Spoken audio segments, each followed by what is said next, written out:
What is up, ladies and gentle tubers? Thank you so much for checking in with me today on the barely surviving eveRide channel, where a few former rally guests who over the years have turned into some of my best friends and I were able to have an incredible adventure on the brand new BDR-inspired eveRide loop through southern Utah, not southwest Utah.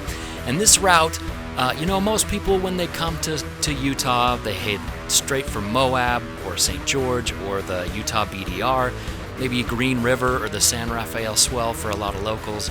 All these are incredible world-class places, but there is so much more to southern Utah, and this high-altitude loop, the eveRide loop, was designed to show it off, especially while those other areas are just way too hot to spend a lot of time in.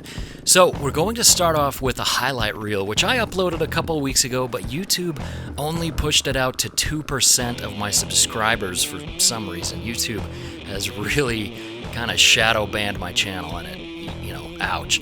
Anyway, and then after that, I'm going to make some very important announcements about changes to the loop since the last video I made about it, for those of you who may want to ride it with me this summer. So if you've already seen the cinematic, and if you have, thank you for keeping in touch with the channel. But if you've already seen it, skip ahead or enjoy it again.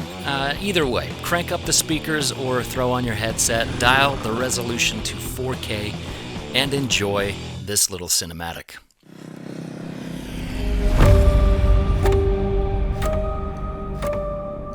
Everybody loves a good trailer, right? Tantalizing clips set to a building cinematic score. They tend to awaken something in us, a dormant urge to explore, to test our grit, to overcome, and to be heroes of our own epics. But it doesn't last, does it? No matter the craftily edited array of flashing colored lights before us, it can never really replicate reality. At best, we adventure vicariously, wasting away void of any meaningful memories of our own. If we want to have stories to tell, or even just look back on fond memories as we fade away, we must stop watching and do. I'd rather not have you see this trailer as a preview for my next big adventure. I want you to think of this as the trailer for yours.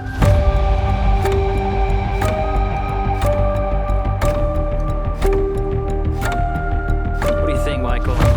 Oh, yeah.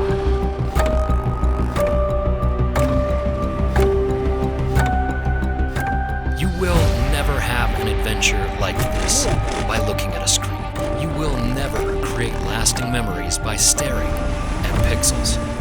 Join me and explore the wilds of Utah on the all-new eveRide loop, a multi-day dual-sport-only adventure route heretofore unmapped in continuity.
Lasting memories, and to meet lifelong friends as you explore the backcountries of Utah like you've never seen them before. I promise you can do this. Check the description for all the details, and I hope to see you this summer. Much love as always. eveRide out. Let's see a happy dance. Yeah, dude.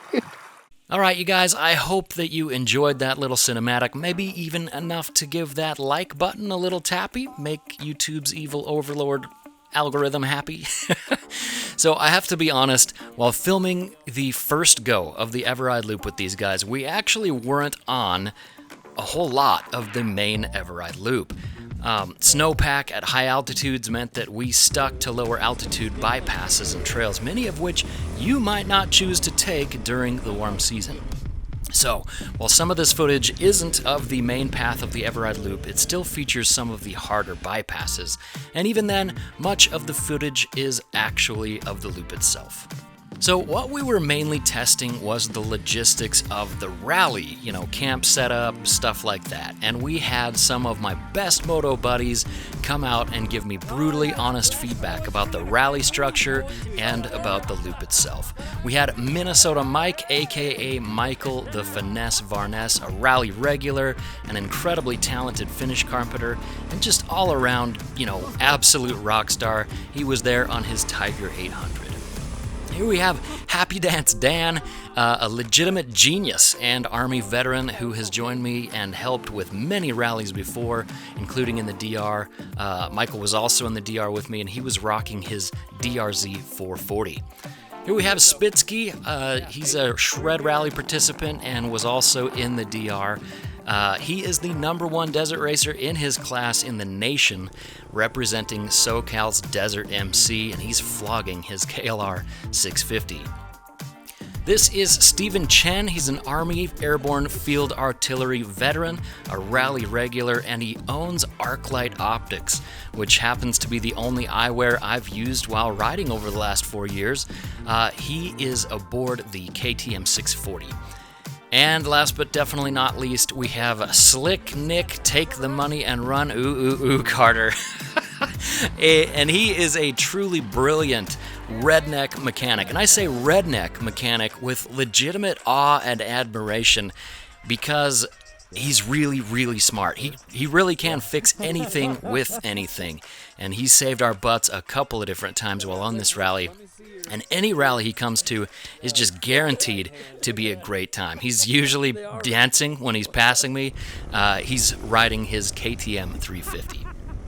So while we were testing, we found out a few critical things that I couldn't really assess while mapping it on my own last year. First of all, there is a lot of varied terrain on this loop with a ton of optional bypasses that I have yet to find. Now, I am trying my best to keep pavement to a minimum on the loop, but there are still invariable sections of slab that we have to take, especially on days when we're moving slowly off-road and need to make up some time to get to our accommodations or our destination for the evening. But there are also pavement sections that are just really, really good, and even though I've scouted the dirt roads, near them, the pavement sections are better. So we'll take some of those. There are also long and easy dirt roads, there's flowy double track, but there are also some sections of gnarly double track and single track that reach 3 and even 4 on that flow test difficulty scale. And I found it to be a really nice mix of technicality, where you're not just beat down the whole time by gnarly trails that never end, but you're not just bored grinding away on dirt roads and asphalt. The nice thing during the Shakedown ride was when we got to pavement or easy dirt after these gnarlier sections, it was always a welcome sight. You were happy to be back on the road. Now, on any rally I do, I'm always going to push the technical terrain as much as the group can handle, either ramping up or backing off depending on the group's wants and needs. However, I've got to lay down some preliminary expectations to ensure that every group has the best time possible, and that does mean restricting some bikes. So here are the criteria we're looking for. Bikes must be capable of a comfortable and sustained 60 miles per hour and run on pump gasoline. So unfortunately and rather predictably, two-stroke dirt bikes are a no-go for this one. It has to be street legal and plated with a range of at least 100 miles. You must have ultra heavy duty tubes installed before the rally. Now, of course, there's some exceptions with tubeless tires and things like that, but Really, we just want to minimize flats as absolutely as much as possible. So if you've got normal tubes, please switch them out for ultra heavy duty tubes. They are a little pricey compared to normal tubes, but they're absolutely worth it to prevent flats. And really, it's all I run these days on every one of my bikes. I will put a link to the ones that I use in the description. They're 6 mil. They're basically like running tires inside of your tires, and they are awesome. Another thing, your bike must easily start from 2,500 to 10,000 feet altitude. And it just goes without saying that it must be in excellent mechanical conditions. Please don't bring your beater or your clapped out bike. We're relying on people's bikes to be in good condition so that we can ride every day and make it to the destinations without a lot of drama. So please make sure your bike is in awesome condition before you come on this rally. And the biggest thing about the bikes is actually the weight. While the finished loop will include routes and bypasses for new riders and big adventure bikes, just that it'll be super scenic and chill, these initial rides that I host still involve doing some scouting on trails of unknown difficulty. So they could get really gnarly for big adventure motorcycles, as Michael, who is an incredibly talented rider, found out on his Tiger 800. It was just a little too much for him at times, and I took a while to ride on his Tiger 800, and it was difficult through the sand. So anyway, I think the highest speeds we'll go are like 60 miles per hour, and even then, there are no long stretches of pavement. So big adventure bikes are kind of overkill anyway for this rally, for this route. But if that's all you've got, go ahead and bring it, and we'll just do the best that we can do. And just like any eveRide rally, if the going gets tough, we can always turn around and ride another trail. I don't know every possible trail along the entire eveRide loop yet, but I do know enough to get us around anything that could prove too difficult. But here's the riders need to be totally honest with me about what they can and can't handle. And riders need to remember that this is an adventure route. It's not super hardcore. It's not, the true grit Idaho. So don't come expecting that. But I promise that I will push you if you want me to, and if all the riders are at that level. So I have to be totally honest here, and I never want to hurt feelings or make it sound like I'm some super amazing rider or whatever. But the hardest thing about leading any group, whether it's a rally here in St. George or doing the eveRide loop, is trying to get people with similar skill levels to the same rally. Because it's always a struggle when some people want hardcore stuff to ride all the time, and then some people are just starting out off-road or just plain not interested in doing technical stuff or, really pushing themselves. And sometimes, if you don't ride a whole lot, if you're starting out on a dual sport or whatever, you don't have an opportunity to ride with a lot of other people, you don't really know what you can or can't handle out there. Sometimes people can handle a lot more than they think they can, and they feel like heroes, and sometimes people can't handle nearly as much as they thought they could.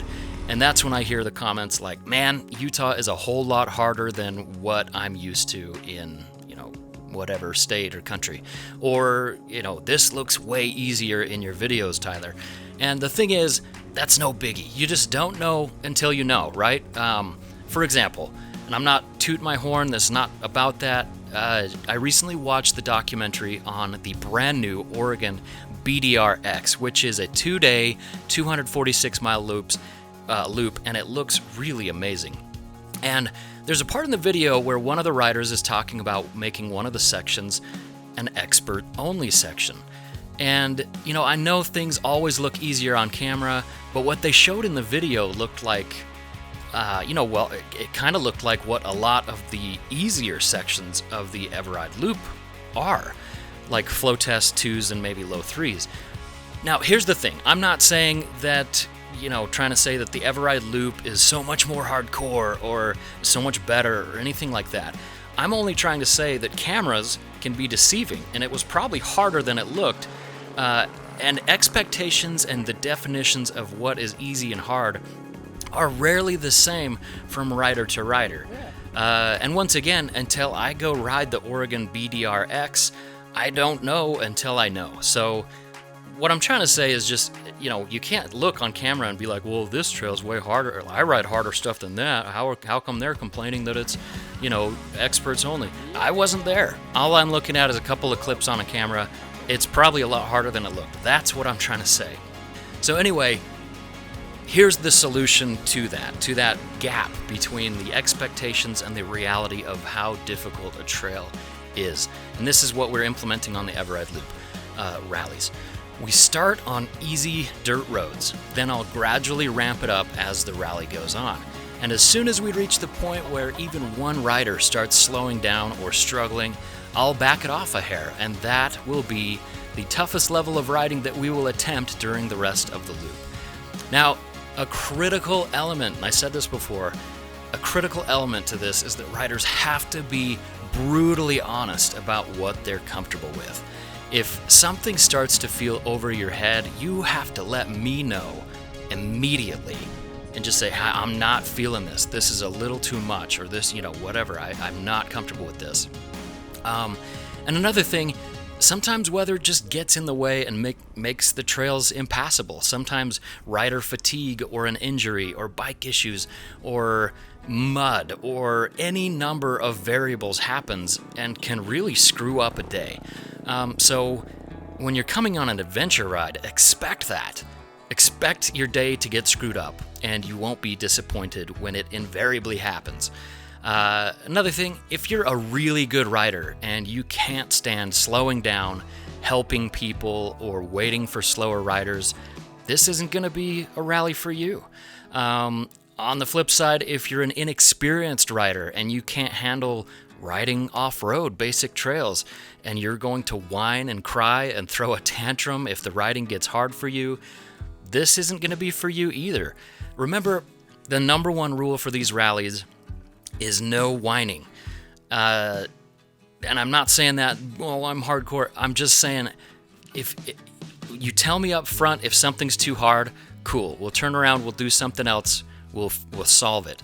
But, keep in mind, letting me know if something is too difficult, that's not whining. That's just being honest and helping the whole ride go smoother. Whining happens when you commit to a trail, but then complain the whole way through. Or, something that we're all going through, you keep whining about, right? So, anyway, the good thing is that if it just is too tough, if it's too nasty, if you don't want to do it, if you're too tired, or if you have mechanical problems, whatever, if you just want to stop early and take it easy, we will have a support vehicle, and we will have a small backup bike. If if you're on a bigger bike and you want to ride something smaller, we'll let you rent that backup bike. And I do know a lot of bypasses, so really we won't run into anything too gnarly. The tough part is, though, that on these first few rallies that we're doing in 2023, where we're still scouting, I don't know all the trails, and one of the reasons why we're doing these rallies is to find other bypasses. I already know the whole route easily. The bypasses are what we're looking for. So we could run into nasty stuff for which I don't know a bypass for yet, and we might have to hop on pavement for a bypass, and it might be a long pavement stretch. So just count on an adventure. It's not going to be some easy peasy, thing. We're literally scouting a brand new trail of unknown difficulty. So expect that and come and do your best. All right, so one of the really huge changes that we decided to make from the last video about the eveRide Loop is, despite spending thousands and thousands of dollars on really nice camping gear and a really nice camping setup, we are likely no longer doing any camping on these rallies. Camping was comfortable and everything worked really well. My wife did a great job setting it all up, but it was a ton of work for my wife and my kids, and it was a lot of pressure to get everything set up and the cooking beforehand. And then what happened was we were kind of stranded, 80 miles away in a sandy bog, basically, from the camp. And so my wife was really worried about getting the support truck down there and setting up camp, and it was just too much on her plate. So what we'll do is we'll be staying at some basic overnight accommodations all along our planned route, and camping will be a last resort. So, Sorry to you camping buffs who really wanted a camp experience. It looks like you'll have to put up with hot showers and hot food from the best small town restaurants in Utah, comfy beds, and flushing toilets throughout the entire loop rally. Dang it, right? So that does mean that you'll need to bring a change of clothes instead of a sleeping bag. You'll need to bring a change of clothes and your basic toiletries along on the first and second to last day's on the first night and on the second to last day's ride. But I've got tank bags and plenty of luggage to lend to you to put that stuff in, and I can pack some stuff in my own luggage as well for you. As for the support truck, we will put the rest of your gear in that. Anything that you don't need on that first night, we can put in the support truck, and it will be waiting for you once we reach Capitol Reef. My wife will be nearby throughout the trip with the support truck and with that backup bike. But my family and I won't be in the same accommodations as the rally group while we're near Capitol Reef. We will be in our own place, which allows you guys to do your own thing and be yourselves without me or my family all up in your business. That way you can get to know each other, have a good time. It should be really cool. Now, I found out that the terrain can be tricky sometimes, so we absolutely needed to build in a rest day so we're not riding just 6 days in a row. And that rest day will be up to you guys, up to the rally group, if you want to take it or if you want to keep riding. But I will be spending that day with my family. There's 2 days during the rally that you can take the rest day. The rest day is not, the rally's not like a continuous loop. We take 2 days in Capitol Reef to explore that area. It's a part that I call Riot at the Reef, and it's amazing. If I take a day off, you're still welcome to go out and explore, and you're not going to miss any part of the loop. So the backup bike, we plan on bringing that backup bike in case there are any major bike problems, or if you just want a smaller bike to ride or just test it out. It's a GPX FSE 250E, and should your bike break down during the trip, you're welcome to ride the GPX. We're going to rent it for $150 per day. That backup bike and the support truck are kind of a built-in insurance policy that makes sure that you get to ride the loop even if your own bike has issues, or if you just want to ride a smaller bike and test it out. One last thing that really stressed me out during this first Shakedown rally. I'm obviously not any kind of medical professional or mechanic. Unlike the BDR guys, I don't have a big team of I am everything. I'm the drone pilot. I'm the camera guy. I'm the support vehicle. I'm everything. So it's a lot on my plate. So here's the thing. I can provide only basic first aid materials and very basic tools. But if it comes down to big repairs or serious injuries, we've got a plan in place to get medical professionals to you as soon as possible. Or if it's a mechanical issue, we've got the support truck. If it's a minor injury or a minor breakdown, or you just are tired of, you don't want to change your tire, we'll change it that night. Put it in the support truck. We can call that in. But just know that I'm not going to be the one patching up wounds or doing major work on your bike should it break. You do need to be prepared with your own tools, specialty tools. I'll have some sockets and wrenches and things like that, but if you've got specific tools and issues on your bike that you know could be a problem, go ahead and bring those and know how to work on your own stuff. I'm not a mechanic. I'm not a surgeon. We're just going to do the best we can with the skills that we have. It's a real adventure. And you guys, one of the biggest things is that if you've come, you've got to realize that the whole endeavor is a work in progress. From the route to the lodging to everything. It's not going to be perfect. We do aim to really take care of our rally guests and show them the best time possible because we really want you to come back. And I really want to make more friends in this community, like Spitsky and Michael and Dan and Nick and Steven. But sometimes that doesn't happen. Sometimes people don't have a good time. And you got to realize this is a new thing for us, and occasionally we're going to mess up. Remember that a lot of any adventure ride, including this one, is a lot of Type 2 and even Type 3 fun, which means it's not fun. So anyway, we're going to do our best to help you to have fun, and there are some backups in place, but this is an adventure ride, so prepare for that. So guys, let's talk price real quick. It is $225 per day, which Okay, that is what it is. That's what we can do. And if you think about it, that is less than a crappy motel's weekend rates. Believe we know, because we're booking these weekend motels and Airbnbs. That's also less than many moto guides' hourly rate. So you're getting a whole day. For that, we provide all the lodging, breakfast, lunches, and dinners, and whatever snacks and soft drinks that you request before the rally. We'll buy them for you specifically. You get the headsets, earbuds that you can keep, the luggage, the backup bike support, the support truck, filming, the drones, the maps. We've got some gear that you can use if you really need it, luggage and things. We've got swag for you, like a t-shirt and a sheepskin seat cover. But all you've got to do is bring your bike, your riding gear, some clothes, some deodorant, and a toothbrush if you're like that.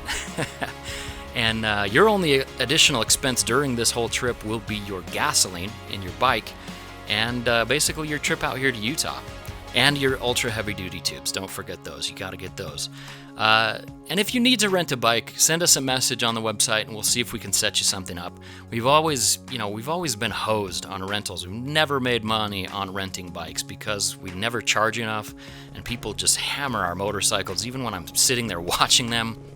But if you do need something to rent during the loop, we may be able to help you out. Right now we've got the GPX I was talking about. We'd like to keep that as the backup bike though. But we do have KTM 500 available, and later in the year we will have a Cove 450 Rally and a DRZ 400 available as well. And with that, I think we're good to go. So you guys, I've got a rally coming up, another loop rally in, like 3 days. And it's going to be so awesome. I can't wait. So you guys, these really are the very first trips around the eveRide loop. There are just a few rallies left to book this summer. The spots are filling up pretty fast and they're happening right around the corner. So if you can make it, I'd love to have you join. And remember, these rallies are only open. They're not open to everybody. They're only open to teachers, veterans, military, police, EMT, fire, clergy, or for eveRide producers who support the channel with a small and temporary, not forever, but a temporary monthly contribution.